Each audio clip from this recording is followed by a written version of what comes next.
All right, he attempted some damage control, Joe Biden did, and he always creates more damage whenever he does that. You know, the whole thing with the Autopen scandal, it is huge, it is getting bigger, and he's doing everything, well, his team can to stop it, but they can't, and it's getting worse. Whenever Joe tries to kind of reduce the damage, it does get bigger and disastrous. And, well, how about when he lost the debate, right? We all saw that. It was pretty amusing. Yeah, he just, boy, oh boy, he was totally blindsided. Didn't even comprehend what was happening to him as it was happening. And he turns around and he tries to, well, we can fix this situation with an interview with the fake news. Let's sit down with George Stephanopoulos. And then it got worse. All right, the interview was bad. All right, we'll try another fake news guy. Let's sit down with Lester Holt. That's one thing. Lester Holt and George, they were both like, oh, my God. They couldn't believe what they had on their hands. They just were dumbfounded by what they saw. And Joe Biden did have to leave the race, right? Joe bows out. And they finally figured out what we knew all along, that Joe could not cut it. And as I predicted, he would not be the nominee. Joe has this horrible habit of making situations worse when he tries to make them better.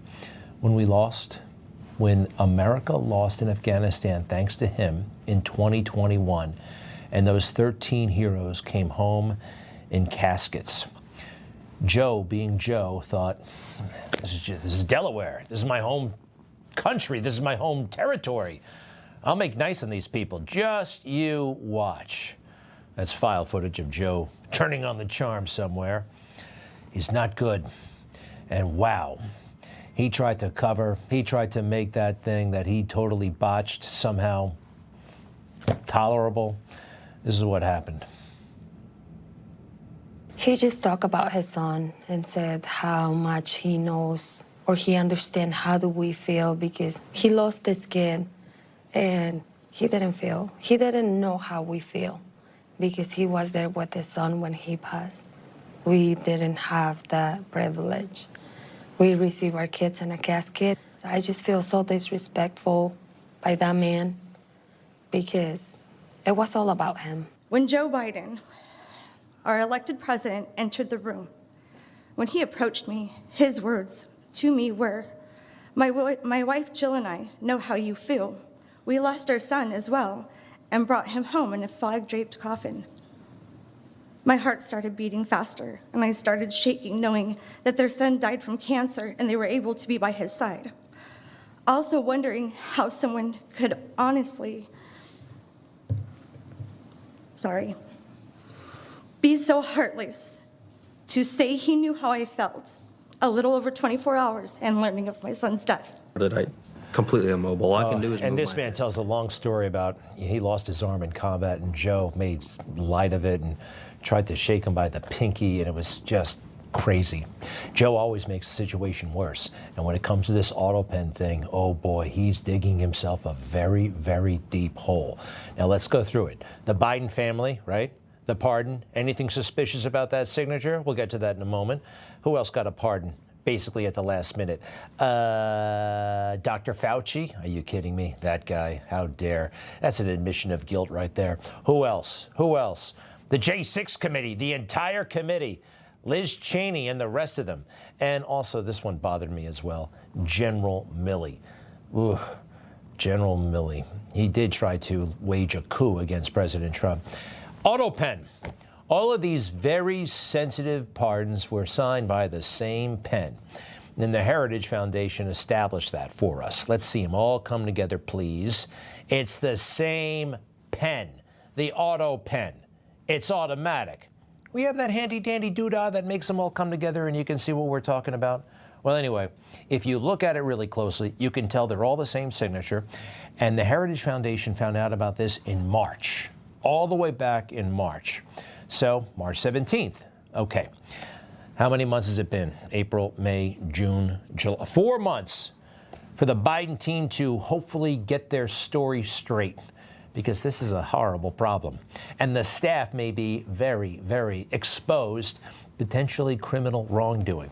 So, Joe, at their behest, no doubt, made a phone call to the New York Times. It was an interview. and they released excerpts from the interview. Totally confusing. Whatever the hell happened on this phone call, I can't figure it out. He basically said that we gave pardons to classifications of people after my staff briefed me and I said it was okay to use the Autopen. We don't get the detailed transcript. We get little chunks, what I would call blurbs. Blurbs. That's not how you interview somebody. It shouldn't be that way. You should get the whole transcript. That's what they do. Something else that's odd about this whole thing, they talked to Joe Biden on Thursday. It says right in the article, we spoke on the phone with Joe Biden Thursday. That was several days ago, 13th, 12th, that was the 10th. The story gets published on Sunday the 13th. They had to clean it up. They had to figure it out. They had to negotiate with Joe's lawyers. They did all kinds of stuff and then the story is published. And do they actually solve the problem? I don't think so. I think they made it worse. And Joe does have a habit of that. Hey, when President Trump sits down for an interview, they put the whole transcript online, and it takes you about 2 hours to read the thing. This was, for Biden, very selective, little lawyered clips, and it's on the phone, so Joe is reading, right? Because they can tell him anything they want. He's on the lawyers are sitting in the room with him. I think that's no good.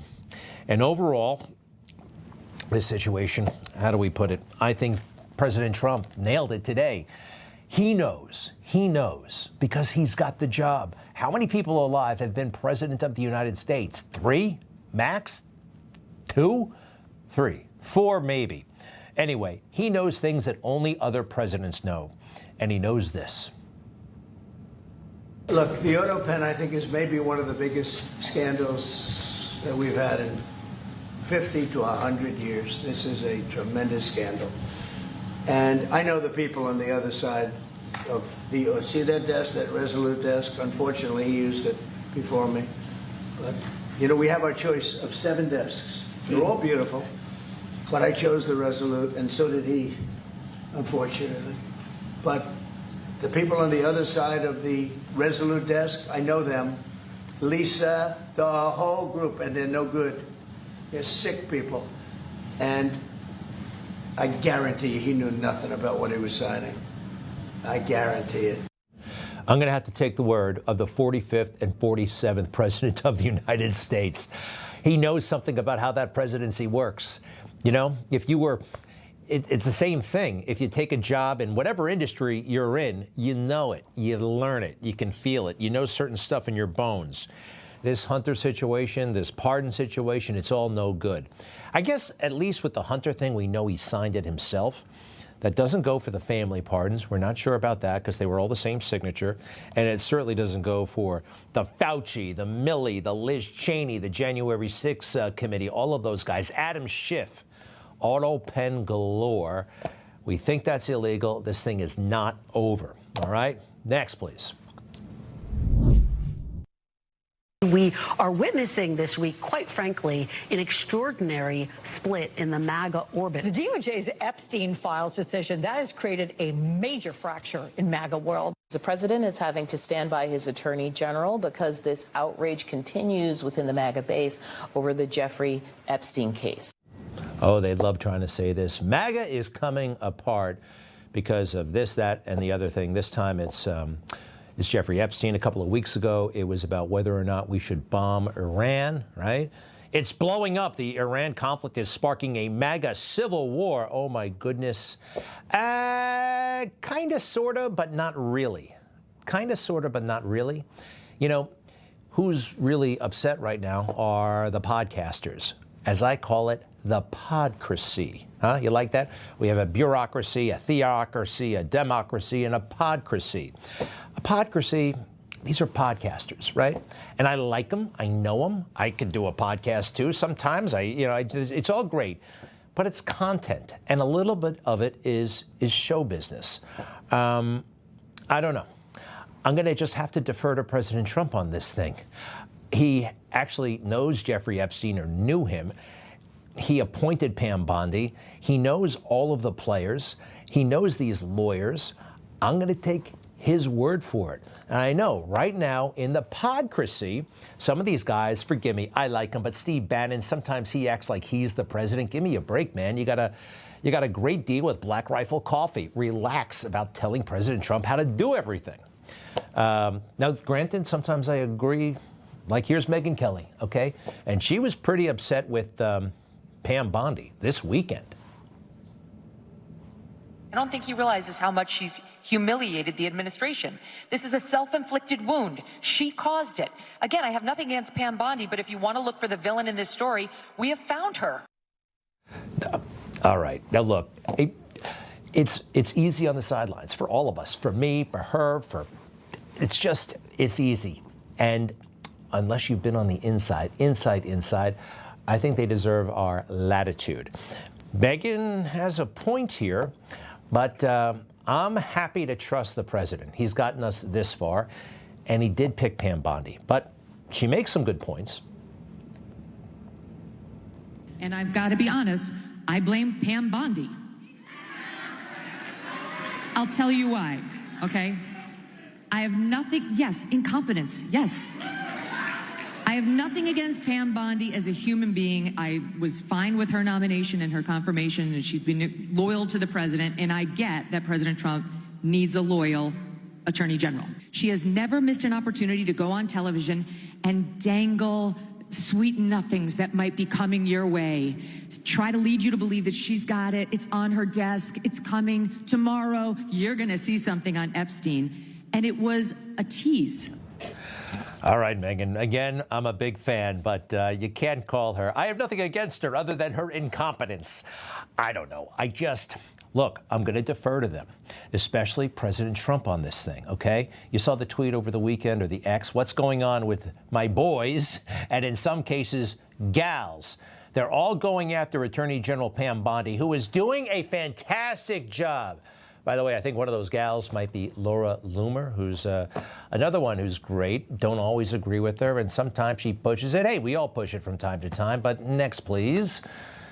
All over a guy who never dies, Jeffrey Epstein. For years, it's Epstein over and over again. Why are we giving publicity to files written by Obama, crooked Hillary, Comey, Brennan, and the losers and criminals of the Biden administration? He is so right about that. A lot of folks today said, oh, come on, no, that's not true. It is true, and I'll prove it in a moment. We got one more X or tweet or whatever we call these things. The same old radical left-inspired documents on Jeffrey Epstein. Let Pam Bondi do her job. She is great.